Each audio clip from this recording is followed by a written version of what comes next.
Hello, people. How are you all doing? This is still your own girl, Hope Nneoma. I'm Kerendu Show. Please, if you're new to this channel, please do click on the subscription button on the YouTube channel and turn on the notification bell. Please don't leave without subscribing, and then follow me on my page on Facebook as the Kerendu Show. Every link will be dropped below on the description box here. Yes, you might be wondering why Hope is so excited. I'm excited because I want to bring on a person that is important in my academic life. Actually, I want to bring in this person, very gentle, calm, so simple, kind-hearted, like very accommodating. I will bring in my supervisor, a very kind-hearted human being. There will be no rejection from my supervisor. I believe that. So I'm gonna go straight away with this proposal. Then he's gonna talk to us today about his good and bad experiences. Yes. In a moment, I'll be right back with my supervisor. So see you in a bit. So Doctor, you're welcome to the program. It's good to have you here. Thank you, Miss Hope. Thank you for inviting me. You know, I'm interested to be here. I'm interested to share my experience with you guys, obviously. So there's a lot of things that we can talk about, hopefully. Yeah, just that today I'm not delving into your academic. Okay. We just want to tap from your social life activity and experience. Cool. So our next video, Doctor, you're going to move us into your academic life, and then so we can get from there. Sure. Okay, anyway, people, just to tell you guys, Hope is my PhD student. She's currently doing my PhD. Yeah. So we're going to talk about that later, right? So I think there's a lot of time for us to talk about her journey in Malaysia, doing PhD with me. Okay, so but for this week, we're going to talk about my experience apparently. Okay, I do. Make sure what you want to ask. So at the first note, we'll go with the sweet one first. So can you kindly share with my friends what are the sweetest moments you've experienced? Okay, sweetest moment. There's a lot of sweet moment for me, but I think for some, honestly, I'm going to tell you, like, I feel every moment of my life is okay, right? It's not too sweet, it's not too bad, but I'm going to share with you my experience. I think one of the things that I feel a bit more sweet is when I graduated from my PhD. Okay, I did my PhD in the year of 2018, and no, it's 2017 towards the end. So my matrix number was starting on 2018. I finished it in 2019. All right, in April 2019. So I did my PhD in business. So the topic is you're on my communication. Yes. The reason why I'm in communication is because first my topic for PhD is related to communication as well, and my degree was in communication, my master was in business. So basically my mom worked in central bank, so she wanted me to be in those industries, but I decided to choose my own way. And then, you know, I want to stray to my own path. Okay, so I decided to do my communication, but then when I do masters and PhD, I decided to be in a bit more, serious, to delve on with a serious topic. So that's why I'm doing my masters and PhD in business. So talking about the sweet moments, because the sweet moment. You're still dragging me into your life. Okay. So the sweet moment. The sweet moment is when I graduated. Okay, the thing is, you know, at the age of 30, I graduated my PhD at the age of 30. I never expect that I would finish that fast. That's the sweet moment, right? So I started off my PhD at the age of 28. I think it will be too late at that time. I have goals in my life, and I have timeline as well. So I would expect to finish it. I would expect to finish my PhD at 30, but then at the age of 28 to finish it at 30, that considered crazy for some people. So I was like, just jump in the river, and then suddenly I was like, okay, I survived.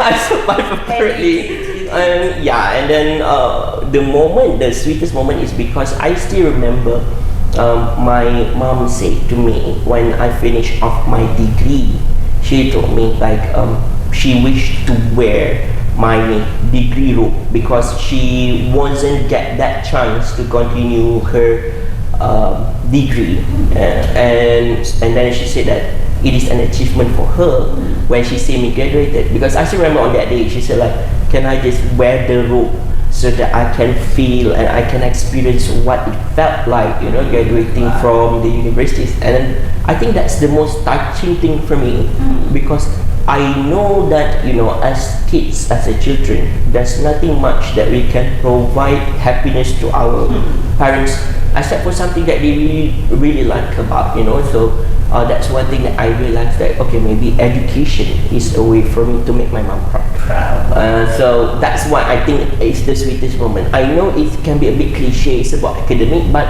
I guess at the end of the day, it's back to who you want to who you want to share your happiness with, and then that person, when you know how you can make that happiness to them, then that you will go out for it.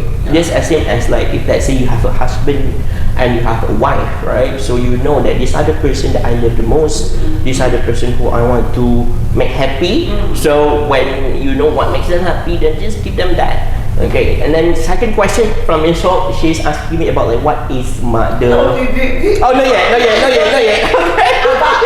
your mom, you just caught my attention there, on that day, seeing that my child is now, a graduate doctor, PhD graduate. So I could just share a few seconds how she felt. Like, we're all about sharing happiness. Okay, this is the ironic part of it. Okay, I can say, because my father is an army, so we are not really good at showcasing our emotions that much. Okay, so when I finish off my PhD, I would expect a bigger gestures than from my parents, but they were like, okay, congratulations, you achieved one more thing in your life, like just like that. Like that. And then of course they are proud, but I think at the same time, maybe because on the graduation day it was a rushing day, graduation day is not as fun as you guys thought. Okay, you have to remember that. So don't waste your time on all the photographers. You don't have time for that. Okay? Most of the time you'll be running here and then get on the stage, get down, and then once you're done with that, with all the hecticness, you're exhausted. You're like, can I just go back home and can I just sleep? So during my PhD, it's the same thing for me, because I think I've gone through three convocations there, like degree, master's, PhD. So during my PhD, I was like, okay, let's get it done, go back and have a good sleep, because I didn't have a good sleep for the last 2 years, so I just want to sleep at the time.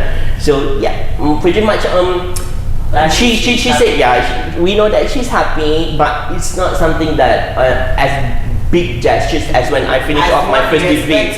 My first degree, she was like, I just want to wear that robe, and then like during your PhD, like you got your robe, right? So put it in your closet whenever I want to wear it, I can wear it.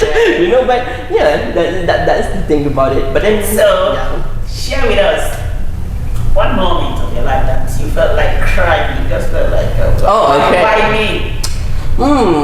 The moment of my life when I felt like crying. Okay, there's this one time during the pandemic, during the COVID-19, that it is very stressful. Like, so everywhere around the world, people are facing difficulties. So apparently that was a lockdown, and then of course I was staying alone in my home in KL, and then I didn't get to go back to see my family that much, right? So there's a time where I fell into this depression and anxiety, and let me tell you guys, like, what's the experience of it. Some people might not know what's the experience of that. I felt like throughout the whole night, I can be a bit more. My chest felt a bit very heavy, and there are times that you can cry from night until dawn. So it's so frustrating.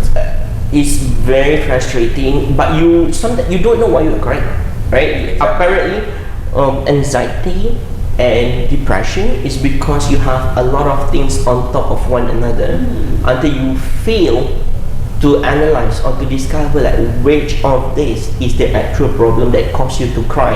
It can be any of that. Yeah. You can't place your hand on anything. Just that you're so tired of the whole True. situation. The thing is, you don't know what caused you the problem, so you don't know how to tone down your emotions. You know, because you don't know which of it the problem. So yeah, crying almost days and night, and then maybe the frustration at that time. I quit my job as well, so there are that 1 year time where you have no job, and then you are PhD graduates, and then And you're stuck in the house. yeah, and I'm alone in the house, and then the expectations of the society on you, and then on top of it, like you know that of course your parents would expect something from you because you already graduated from your PhD, and suddenly you stop working. The ironic thing is that throughout my PhD, I work. And then suddenly once I'm done with my PhD, I quit my work. So I think all of those problems on top of one another, it caused me that depression and anxiety. And one thing that I would like to share with you guys, for a lot of people in their mind, they feel or they think like, okay, achieving PhD is great. You achieve something in your life, you lost something big in your life. Yes, it is, but the fact that at the same time there are also a high expectations once you're done with that. That's what people don't talk about. The high expectation. I mean, once you've graduated from your PhD, of course people don't expect you to work doing e-hailing and stuff. I don't say that you can't do it. Of course you can. I mean, like, I think it's a good job. It's a very respected job for you to even do e-hailing, as long as it is from a blessed source. It should be fine. But the problem is people expectation, like the social judgments, right? I think you should do better. You should do better. Like, why are you doing e-hailing? Well, because they don't understand the fact that the current situation or the current demands yes, it's not as easy as they thought.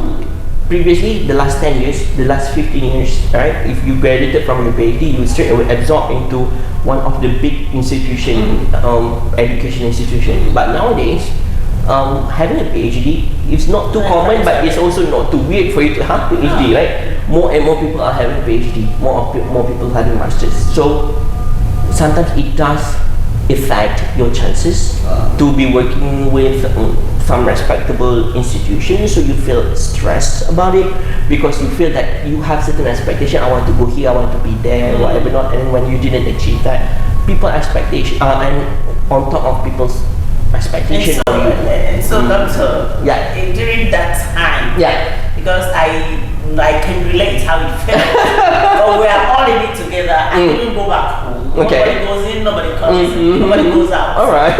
So we are all in it together. But we all have our different ways of coming out of our trouble. So in your own personal way, how did you get out of it, and how can you share? Because people out there might learn from Okay, I'm going to be honest with you. Like, even now, sometimes I do experience the anxiety, but then I think I can monitor and I can manage it around. Not well, like manage it okay, right? So my advice is, you will need to go out, because now we have no more social boundaries. So it's time for you to go out, make friends, talk to people. The key is to talk to people, make human interaction, right? Even though it's about academic, right? with Hope, like, just talk to people would give you less burden. If you are someone who are not really into how to say, who's not really out there. What's the word? You can go to shopping. Yeah, you can go to shopping, observe people eating. Because our mind, human, are built that way, right? So every day in your life is communication. Even like just by looking at people, right? It's a part of communication. You can actually read from how the people walk, how the people talk, it's how just, the people. It's just not to stay bottled up in the house and then you die. Yes, true. Don't die in your house alone. That is sad, okay? Like, because if you die in a house alone, no one knows you. It's like you are not a legend, right? You want to die as a legend, okay? Make that as your as your priority. And then one more advice that I can give: adopt cats or pets. Now, sometimes if you don't, if you don't get human interactions, you can still have another type of interactions, with your pets. I constantly talk to my pets until they understand what I'm talking about, and sometimes I even do concert with my pet. Like they will be my audience, I'll be singing for them. But who cares? You are in your own sweet home. You feel more comfortable. You are interacting with your cats, and then you will feel like sometimes there's a place for you to pour out your emotions without being judged. So, one thing that I was amazed. I was never a cat fan before until I fell into that deep hole of my life. Yeah.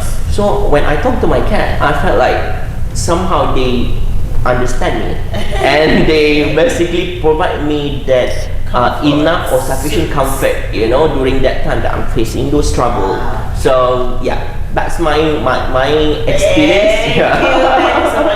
Thank you so much for interviewing me. Alright, I'll be glad to be joining you again next time. Definitely. Alright, okay. You have a lot to tell us. I have a lot of things to talk. I love to talk, you guys. So if you guys come and meet me, we can talk for hours. Okay. Right, it was nice of you as well. Thank you so much. Have a good day. Bye bye. So friends, you've heard from my doctor. You've heard life is like that. This is where we are. This is how it is, and we have to get through it. We have to go through it and then get through it. We have to survive. We have to make the best out of whatever we face. So until next time, remember, I'm your girl, Hope Nneoma, anchoring the Kerendu Show. Don't forget to follow us on our social media handles, like, subscribe, comment, drop your lovely comment, and share. Expect more beautiful videos from us, and until next time, do have a splendid and beautiful day. Bye. Bye. Thank you. No worries.